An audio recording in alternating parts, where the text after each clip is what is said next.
हाय friends, मैं हूं Manav. Welcome to movie showy. पहले तो आपके लिए खुशखबरी है, जो लोग भी इस सिचुएशन से पैनिक में आए हुए थे कि शायद बच्चन पांडे का जो डायरेक्ट क्लैश है वो आरआरआर से है, और आरआरआर इतनी बड़ी मूवी है कि उसके सामने कोई भी मूवी का टिकना थोड़ा सा मुश्किल है।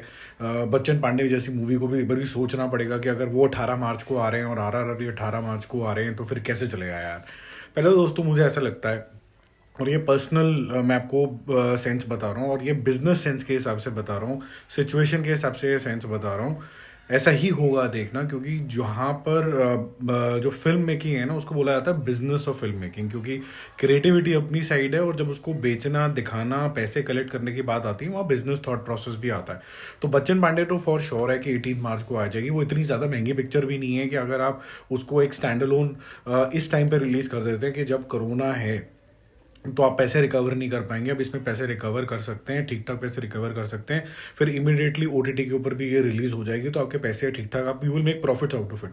लेकिन इमीडिएटली बात कर लेते हैं आरआरआर की, जो कि बहुत बड़ी रिलीज है, बहुत महंगी मूवी बनी है। 18 मार्च को अगर वो यहाँ पर आती है, obviously they will eat into each others business, which is not logical. और वो 28 अप्रैल को क्यों रिलीज हो सकती है? देखो क्या होता है कि जितने भी फिल्म मेकर्स होते हैं ना, थोड़े से सुपरस्टिशन की तरफ भी थोड़ा अपना झुकाव रखते हैं। ये क्लैश होने वाला नहीं है, क्योंकि जैसे ही मेकर्स ने डेट अनाउंस करी थी आरआरआर की, उन्होंने दो डेट दी थी कि 18 मार्च या 28 अप्रैल।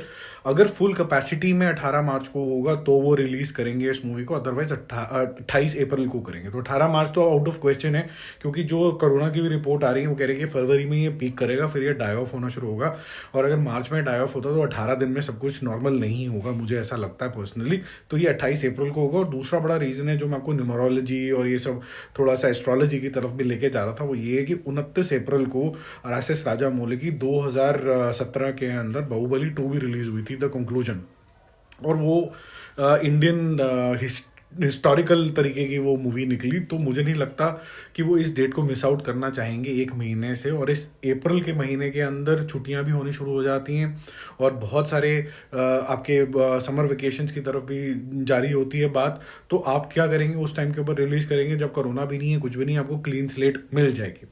अब तीसरी बात करते हैं कि क्या भूल भुलैया का जो क्लैश है वो बच्चन पांडे से है, क्योंकि भूल भुलैया की अनाउंसमेंट भी 25 मार्च को आ गई। तो मुझे नहीं लगता कि कोई कंपटीशन यहाँ पर है, क्योंकि अगर बच्चन पांडे अच्छा करती है तो वो 2 वीक कंसिस्टेंटली चलेगी। 18 मार्च की रिलीज के बाद वो 25 मार्च वाला हफ्ता भी अच्छा चलेगी। वैसे एक हफ्ते से ज़्यादा बिजनेस कोई टॉप नॉच जो मूवीज होती हैं वही करती हैं। लेकिन अगर ये अच्छी हुई, मान लीजिए बच्चन पांडे, तो ये 2 हफ्ते का बिजनेस कर सकती है। उसका एक रीज़न बता देता हूँ कि भूल भुलैया को ये क्यों छोड़ सकते हैं, भूल भुलैया 2 को, जो कार्तिक आर्यन की है। क्योंकि भूल भुलैया 2 की जो एंटिसिपेशन है वो काफ़ी ज़्यादा गिर गई है कार्तिक आर्यन की, क्योंकि उसका जो कंट्रोवर्सी हुआ अल्ला वेंकटापुरम मौलू के ना रिलीज होने की वजह से, उसका जो पूरा काफ़ी लोगों की जो नेगेटिविटी है वो कार्तिक आर्यन के ऊपर गिरी है। और ये कुछ सेंटिमेंट एनालिसिस तो मैंने खुद ने किया है, और अपने चैनल के कम्युनिटी पेज पे भी किया है। वहाँ पर बड़े क्लियरली निकल के आ रहा है कि लोगों का गुस्सा सिर्फ मेकर्स तक ही नहीं जा रहा है, प्रोड्यूसर्स तक ही नहीं जा रहा है, बल्कि कार्तिक आर्यन तक भी जा रहा है।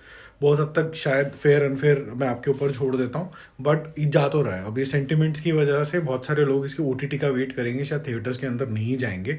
और इसकी जो प्रमोशन भी चल रही है, बुल बुलैया 2 है क्या, हमें कुछ समझ ही नहीं आ रहा, ना पता है हमें। बाकी सबके बारे में हमें कुछ कुछ इन्फॉर्मेशन है।